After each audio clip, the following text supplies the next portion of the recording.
రామాయణ కావ్యం వాల్మీకి రాసింది రాసినట్టు చెప్పాలని సంకల్పించాను. కానీ అనుకోని పరిస్థితుల వల్ల ఈ విరామం ఏర్పడింది. దానికి చింతిస్తున్నాను. ఇక మీదట ఇలాంటి పెద్ద విరామాలు రాకుండా ఉండేలా ఆ భగవంతుడి దయ వల్ల ప్రయత్నిస్తాను.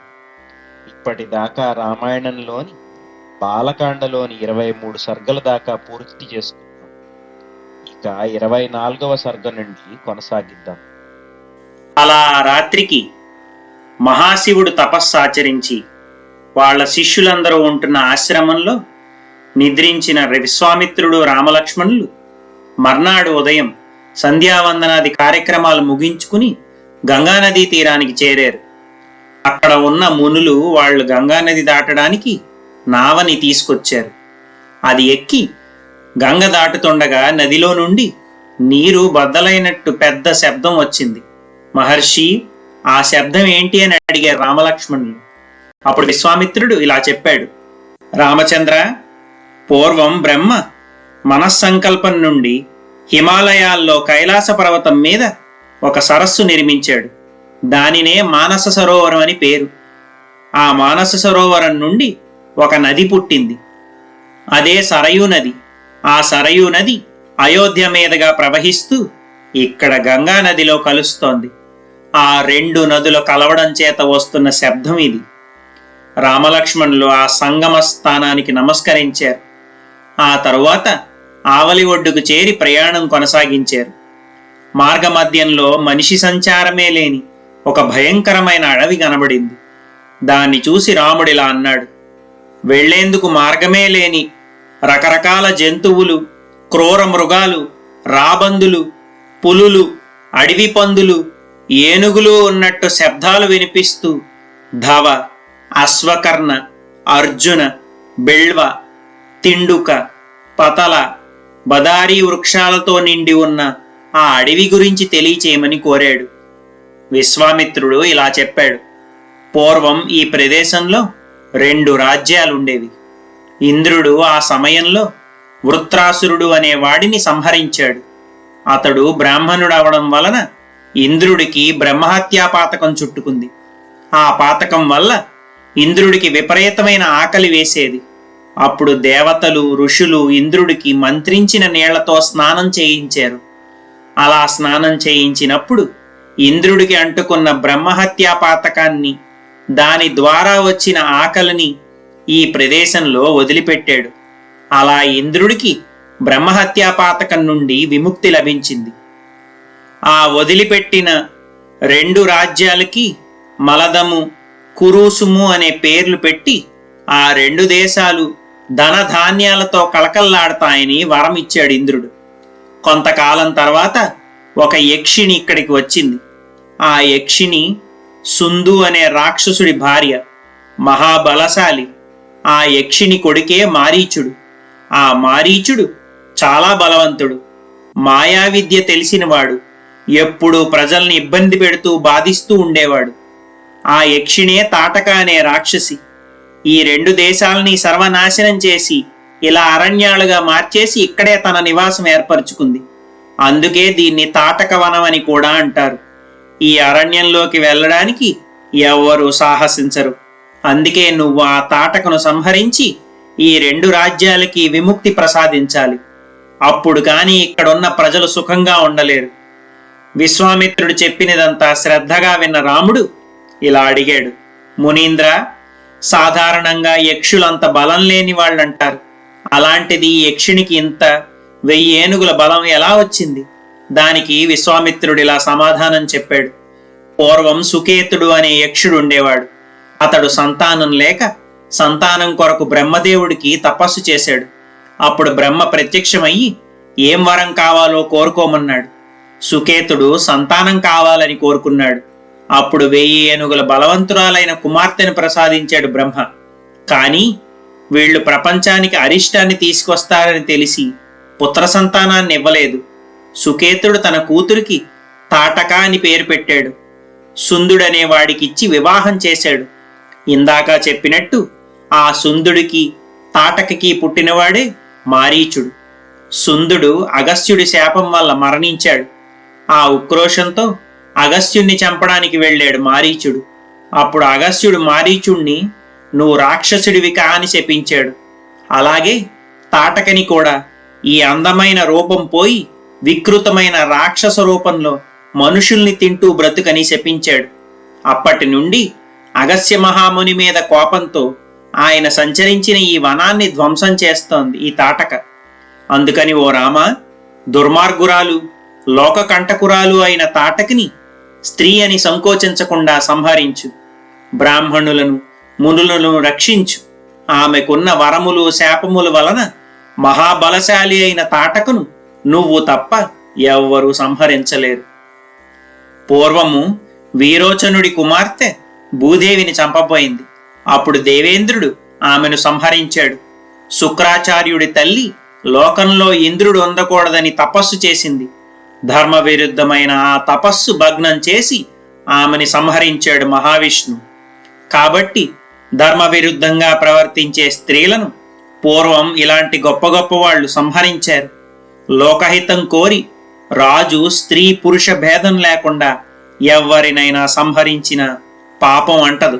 కాబట్టి ప్రజలకు కంటకంగా మారిన తాటకను స్త్రీ అని సంకోచించకుండా సంహరించు అని అన్నాడు విశ్వామిత్రుడు. అప్పుడు రాముడు ఇలా బదులిచ్చాడు, మహర్షి, మా తండ్రి గారు తమరి వెంట పంపుతూ తమరెలా చెబితే అలా చేయమన్నారు. నేను నా తండ్రి మాట జవదాటను. తమరి ఆజ్ఞ నాకు శిరోధార్యం.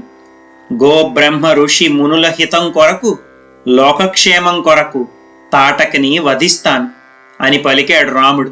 ధనస్సుని చేతిలోకి తీసుకున్నాడు. వింటి నారిని గట్టిగా లాగి వదిలాడు. ఆ శబ్దానికి తాటక వనములోని వారందరి గుండెలు అదిరిపోయాయి. భయంతో వణికిపోయారు. తాటక ఆ శబ్దం వచ్చిన వైపు పరుగు పరుగున వచ్చింది. తాటకని చూశాడు రాముడు. లక్ష్మణుడితో ఇలా అన్నాడు, లక్ష్మణ, ఆ భయంకర ఆకారంలో ఉన్న యక్షిణిని చూడు. మామూలు మనుషులైతే ఆమెను చూస్తేనే గుండాగి చచ్చిపోతారు కదా. ఆమె మాయావి. అందుకని ఆమె ముక్కు చెవులు కోసి వదిలేద్దాం. ఈమె స్త్రీ కాబట్టి అవే ఈమెను రక్షిస్తూ ఉంటాయి.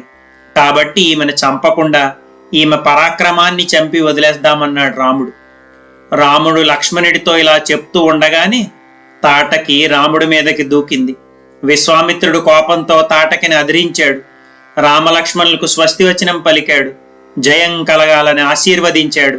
విశ్వామిత్రుడు హూంకారానికి భయపడలేదు. తాటక తన మాయాశక్తి చేత భయంకరమైన రాళ్ల వర్షం కురిపించింది.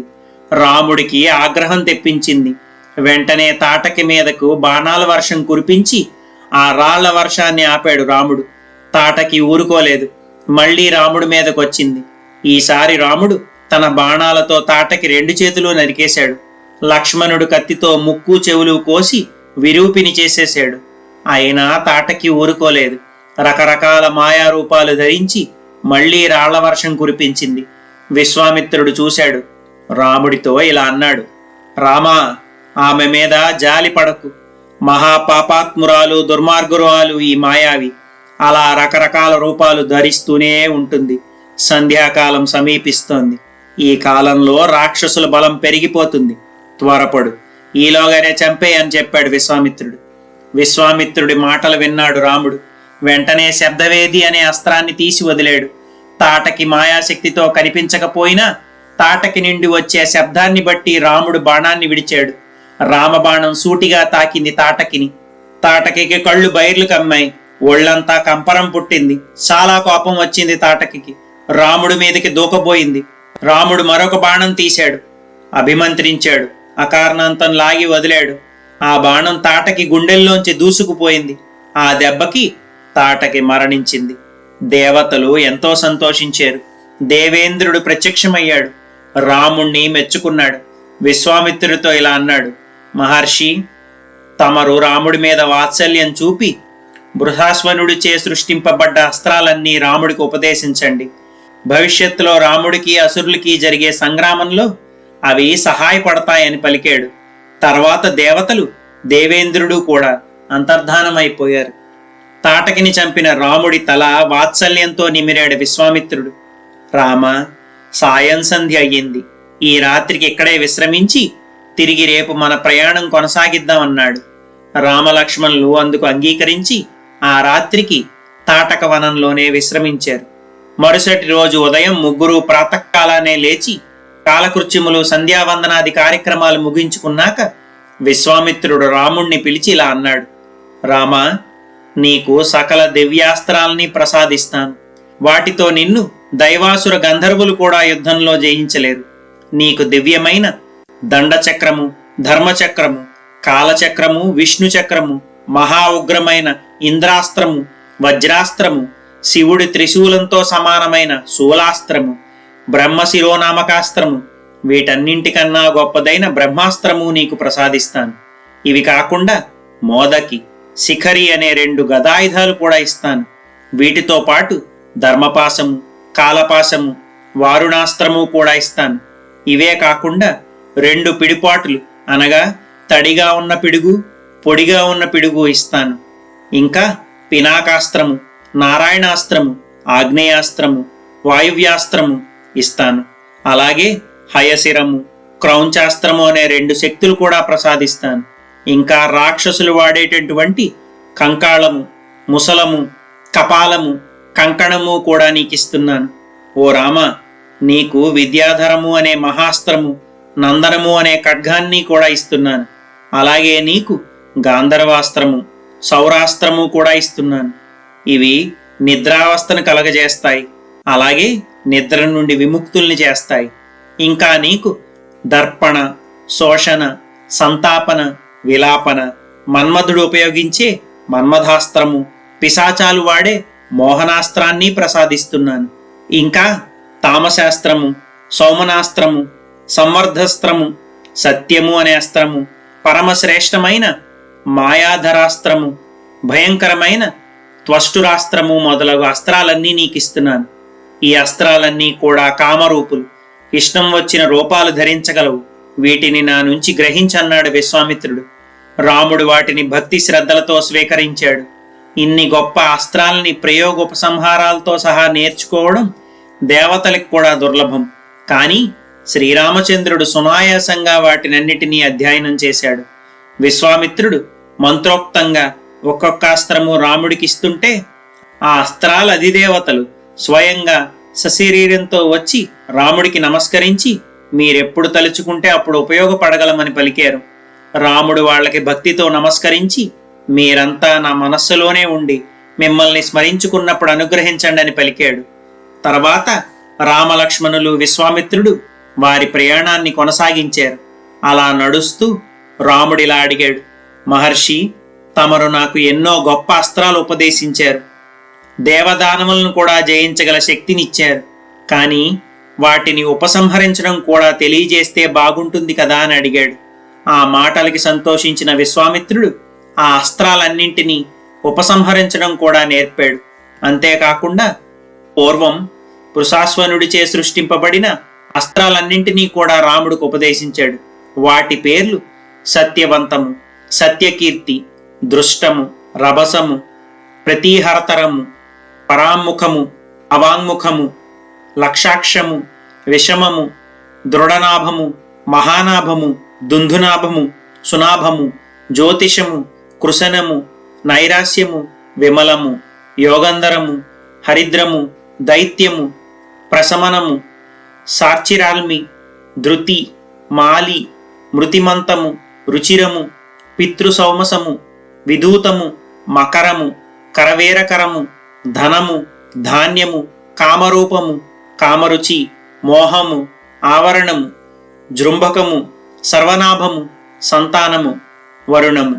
రాముడు ఆ అస్త్రాలన్నింటినీ సంతోషంగా తీసుకున్నాడు. అస్త్రదేవతలందరూ ప్రత్యక్షమయ్యారు. స్మరించినప్పుడు రమ్మని రాముడు వాళ్ళని పంపించేశాడు. వాళ్ళు రాముడికి ప్రదక్షిణపూర్వక నమస్కారం చేసి వెళ్ళిపోయారు. తర్వాత ముగ్గురు తిరిగి ప్రయాణమయ్యారు. దారిలో వాళ్ళకి ఒక ఆశ్రమం కనబడింది.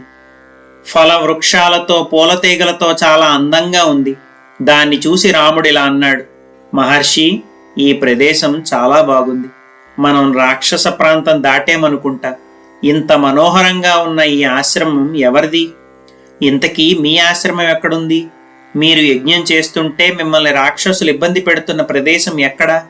నేను తమరి యాగాన్ని ఎక్కడ ఉండి రక్షించాలి? ఆ రాక్షసుల్ని ఎక్కడ ఉండి చంపాలి? కొంచెం వివరంగా తెలియపరచండి అని అడిగాడు రాముడు. అప్పుడు విశ్వామిత్రుడు ఇలా బదులిచ్చాడు. ఈ ప్రదేశంలో శ్రీ మహావిష్ణువు 100 యుగముల పాటు తపస్సు చేశాడు. వామనావతారానికి ముందు శ్రీ మహావిష్ణువు ఇక్కడే నివసించేవాడు. కశ్యపుడు ఇక్కడ తపస్సు చేసి సిద్ధి పొందాడు. అందుకనే దీన్ని సిద్ధాశ్రమం అంటారు. శ్రీ మహావిష్ణువు ఇక్కడ తపస్సు చేస్తున్న కాలంలో బలిచక్రవర్తి ముల్లోకాల్ని జయించి పరిపాలిస్తూ ఉండేవాడు. అప్పుడు బలిచక్రవర్తి ఒక యాగం తలపెట్టాడు. ఆ సమయంలో దేవతలందరూ శ్రీ మహావిష్ణువు దగ్గరికి వచ్చి ఇలా అన్నారు: మహావిష్ణు, బలిచక్రవర్తి ఒక యాగం చేస్తున్నాడు. ఆ యాగ సమయంలో ఎవరేమడిగినా కాదనకుండా ఇస్తాడు. నువ్వు దేవతల మేరు కోరి వామనుడిగా బలిచక్రవర్తి వద్దకు పోయి మాకు మేలు చెయ్యని ప్రార్థించారు. అదే సమయంలో కశ్యపుడు తన భార్య సమేతంగా 1000 సంవత్సరాలుగా తపస్సు చేస్తూ ఇలా ప్రార్థించాడు: పురుషోత్తమ, నువ్వు తపోమయుడు, తపోరాశివి, తపోమూర్తివి, తపమే నీ రూపము. అట్టి నిన్ను నా తపోమహిమ చేత చూడగలుగుతున్నాను. నీకు ఆది లేదు, అంతం లేదు. నువ్వు సర్వాంతర్యామివి, సర్వవ్యాపకుడివి. అయిన నిన్ను శరణు వేడుతున్నాను అని ప్రార్థించాడు. భగవాన్, నువ్వు నాకు అదితికి పుత్రుడిగా, దేవేంద్రుడికి తమ్ముడిగా జన్మించు. దేవతలకు మేలు కలిగించు. తద్వారా నా సంవత్సరాలు తపస్సు ఫలిస్తుంది.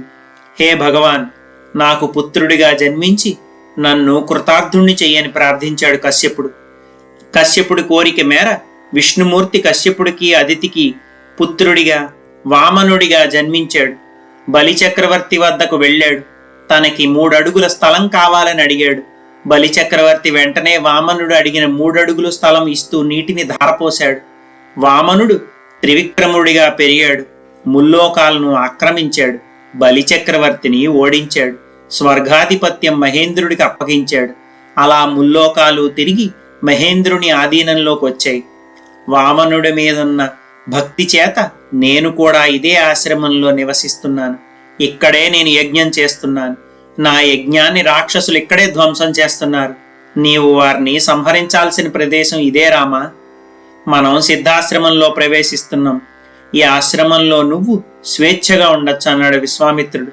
రామలక్ష్మణులు విశ్వామిత్రుని ఆశ్రమంలో ప్రవేశించారు. విశ్వామిత్రుడి రాకను గమనించిన ఆశ్రమవాసులు విశ్వామిత్రుణ్ణి, రామలక్ష్మణుల్ని సాదరంగా ఆహ్వానించి లోపలికి తీసుకెళ్లారు.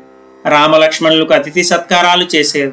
ఆ తర్వాత రామలక్ష్మణులు విశ్రాంతి తీసుకున్నారు. తర్వాత విశ్వామిత్రుడితో ఇలా అన్నారు: మహర్షి, మేము యాగ రక్షణకి సిద్ధంగా ఉన్నాం. తమరు ఈ రోజు నుండే యాగం ప్రారంభించండి అని అన్నారు. ఆ మాటలు విన్న విశ్వామిత్రుడు ఎంతో సంతోషించాడు. యాగదీక్షను స్వీకరించాడు. రామలక్ష్మణులు రాత్రంతా జాగరూకతతో ఉన్నారు. మర్నాడు రామలక్ష్మణులు విశ్వామిత్రుడితో ఇలా అన్నారు: మహర్షి, మీ యాగం భగ్నం చేయడానికి రాక్షసులు ఎప్పుడు వస్తారు? వాళ్ళు వచ్చిన తక్షణమే మేము వాళ్ళని ఎదుర్కోవాలి కదా. అందుకని ఎప్పుడు వస్తారో చెప్తే సిద్ధంగా ఉంటామన్నారు.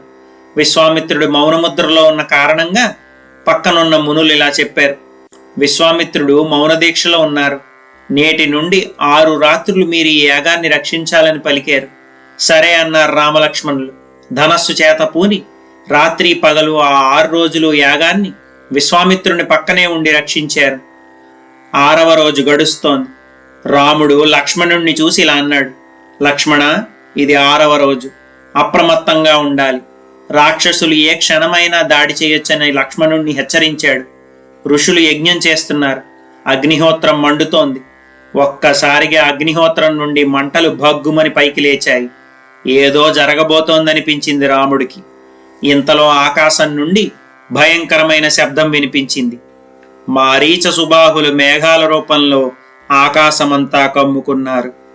ఆ రాక్షసులు ఆకాశం నుండి రక్తాన్ని వర్షంలా కురిపించారు. ఆ రక్తం పడిన కారణంగా హోమగుండం నుండి అగ్నిజ్వాలలు పైకి ఎగసాయి. ఇదంతా గమనించిన రాముడు లక్ష్మణుడితో ఇలా అన్నాడు: లక్ష్మణ, రాక్షసులు ఆకాశం నుండి రక్తవర్షం కురిపిస్తున్నారు. మేఘరూపంలో ఉన్న ఆ రాక్షసుల్ని నేను ఈ బాణాలతో తరిమేస్తానన్నాడు. రాముడు కోపంతో మానవాస్త్రాన్ని ఆ రాక్షసుల మీద ప్రయోగించాడు. ఆ బాణం మారీచుడి వక్షస్థలం మీద తగిలి ఆ దెబ్బకు 100 యోజనాల దూరంలో ఉన్న సముద్రంలో పోయి పడ్డాడు. రాముడు తిరిగి లక్ష్మణుడితో ఇలా అన్నాడు: లక్ష్మణ, నేను సంధించిన మానవాస్త్రం ఎవరినీ చంపదు, కేవలం మూర్ఛపోయేటట్లు చేస్తుందంతే. ఆ రాక్షసుడు కూడా మూర్ఛపోయి సముద్రంలో పడ్డాడు. కానీ ఈ రాక్షసుల్ని క్షమించకూడదు, వీరి ప్రాణాలు తీయడమే సరైన మార్గం అన్నాడు. అంటూనే ఆగ్నేయాస్త్రాన్ని తీశాడు, సుబాహుడి మీద ప్రయోగించాడు. ఆ అస్త్రం దెబ్బకు సుబాహుడు నేల కూలాడు, గిలగిలా కొట్టుకుని మరణించాడు. రాముడు మిగిలిన రాక్షసుల్ని వాయువ్యాస్త్రం ప్రయోగించి నాశనం చేశాడు. అలా యజ్ఞాన్ని భంగం చేయడానికి వచ్చిన రాక్షసులందర్నీ సంహరించాడు.